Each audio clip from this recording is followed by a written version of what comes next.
Can you imagine create something like this by yourself? In this video I will share with you all the details, and if you stay all in the end, I also will give you a list of all the materials and tools that I used to create this miniature. As we normally do, we start with mixing the colors in these proportions: white, yellow and brown. We want to create a very light beige color, but the background doesn't help me here. Maybe with this comparison you can see better the difference. Then we make a snake of thickness about 1 centimeter. After that we cut about 2.5 to 3 centimeters long. And we start to make the form with our fingers, like so.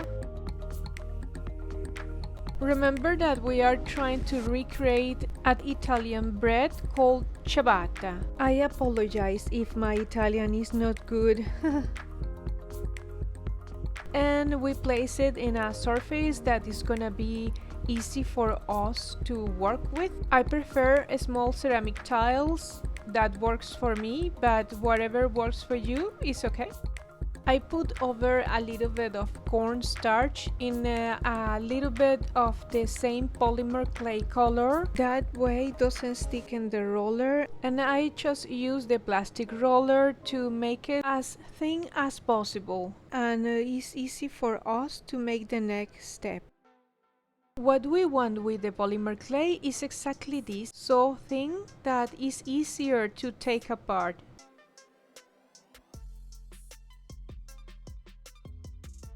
And we take little pieces and we place it over in different areas, like so.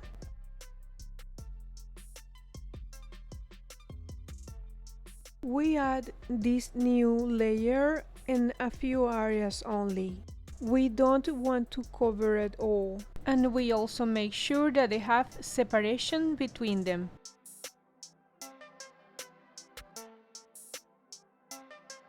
Then, with a small spatula tool for clay, we press only in the centers of the new layers that we add. And after this, we put it in the freezer for like 15 to 20 minutes. When we take it out from the freezer, it's hard enough to cut it without losing the shape. And we can create a few superficial cuts like these ones. As you can see, I am only making the cut between the layers that we just add. The next step is put it back in the freezer like before. And when we take it out, immediately we cut the slices for the bread final display.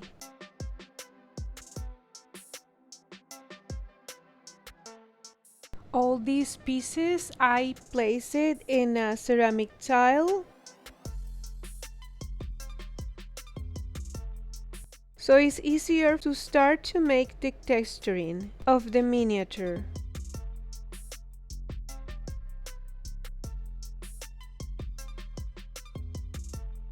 To make the small holes on the bread, we use a needle tool, and after I am using a round shaped tool to shape craters from different sizes.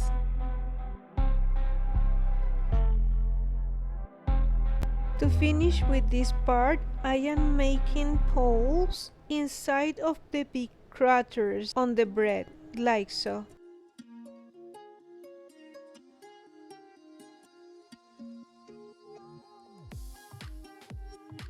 For the exterior part, I am also making tiny holes inside of the bread's cracks that I created before.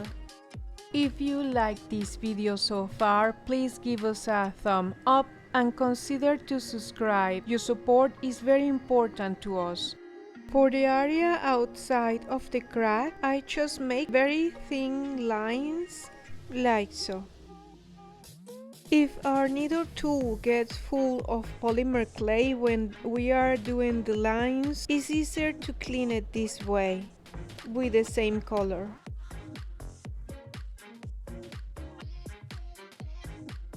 And then I just gonna repeat this in all the slices of the bread.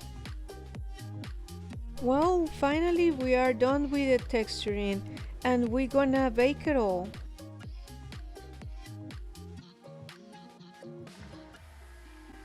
After baking the polymer clay, we can proceed with the painting. And the acrylic colors that we're going to use are yellow, orange, and brown, each one of them diluted with water. And we start with the yellow, only on the upper part. We don't want to paint inside of the cracks.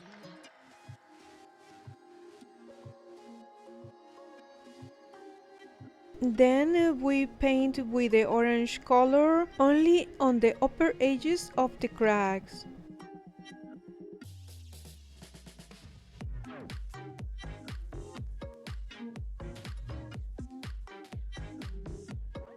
Always make sure that the edges of the cracks get a darker tone than the rest of the bread.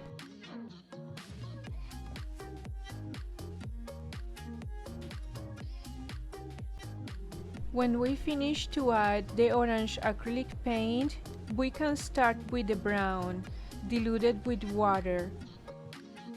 Only in a few areas that we want them to look like they burn a little bit inside of the oven.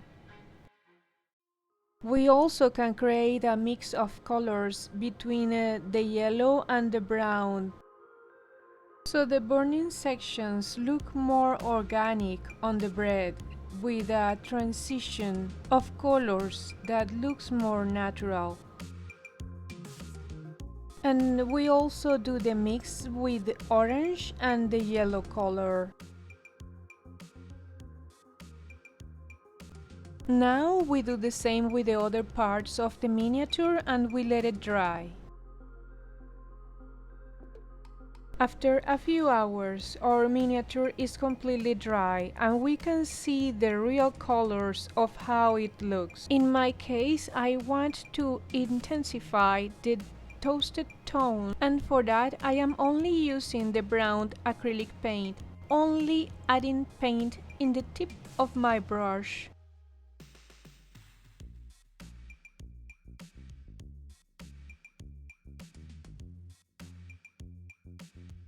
I don't want it to be saturated, and I only painting the parts that I wanted to look more dark.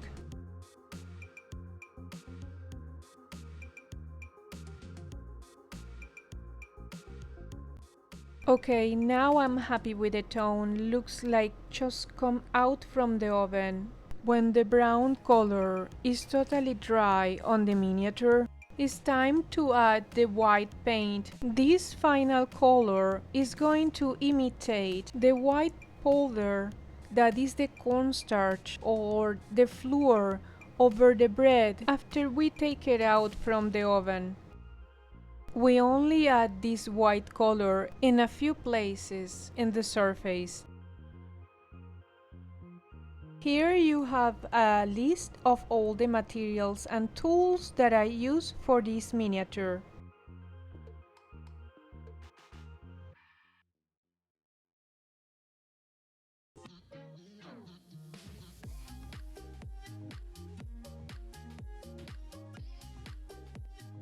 Thank you so much for watching this video. If you like it, please give us a thumb up and subscribe. That helps us a lot to create more and better tutorials for you. If you want to learn how to create more miniature food, please check these videos and I hope to see you the next time. Bye bye!